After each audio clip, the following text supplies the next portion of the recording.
Welcome back to the Curbsiders. Tonight, we're going to be talking about ADHD. We had a great guest, Dr. Kevin Simon, teach us all about this. And Paul, I wanted to know, is it possible for adults to just develop ADHD like de novo? Yeah, I'm glad you asked, Matt, because I love absolutes, and I'm always happy to answer any question, just yes or no.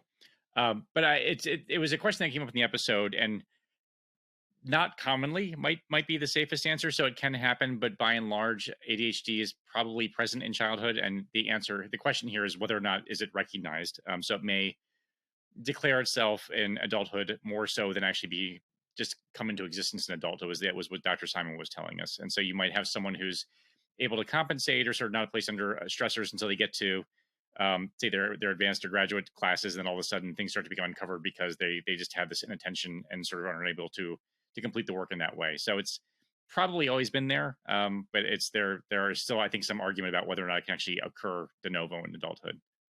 And the reason we wanted to cover this topic is just I was getting a lot of adults come to me say, I think I have ADHD. I was never formally diagnosed with it. We were trying to figure out what to do with that.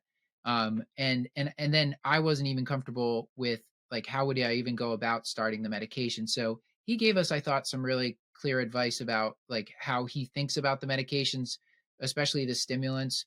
So there he kind of thinks of them as there's the methylphenidates and there's the amphetamine salts. And with the methylphenidates, he prefers to start with those just because he says they're a little bit softer, and maybe less side effects. So starting and he prefers the long acting medications for many reasons. Abuse deterrent was part of that, but also just sort of less pills that you have to give the person, longer acting. Um, anything else from this, Paul, that you wanted to highlight about what he taught us about the medications? No, I thought his overall approach made sense, and you covered most of it. But like starting with one of the two major classes, so like, and he prefers the long acting methylphenidate. If that doesn't work, then you can certainly try the mixed amphetamines. And if that still has side effects that are not well tolerated, then there's a whole bunch of the non-stimulants which maybe don't have as great evidence behind them, but do work in some instances, and there may be even other secondary indications. So, for instance, like even bupropion can be helpful for patients with ADHD. So if you have someone with comorbid depression or something else that you're trying to go after with that, that might be a very reasonable choice for them.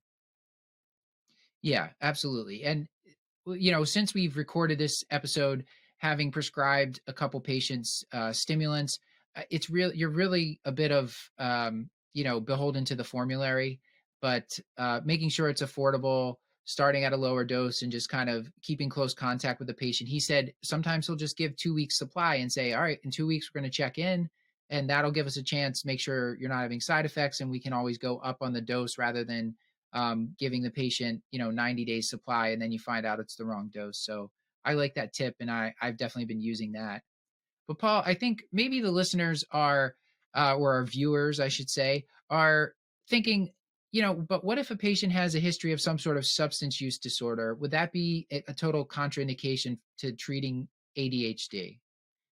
Yeah, it's the short answer is no. It might impact the agent that you use for certain. I think the conversation that we had on the episode is if it was someone with a history of stimulant use disorder, I if I don't have a whole lot of initial success with the non-stimulants, then I might actually have that person see a specialist rather than try to manage it on myself. But if it's say opioid use disorder or some of the other use disorders, I think you would be cautious and you would be mindful, but you actually can keep patients more engaged in care by treating their ADHD than withholding the medications out of concerns for diversion, especially if you're using the long acting ones, very rarely diverted because they can't, they're designed to not be misused. Like they don't, because they're extended release, they're not going to be sort of misusable.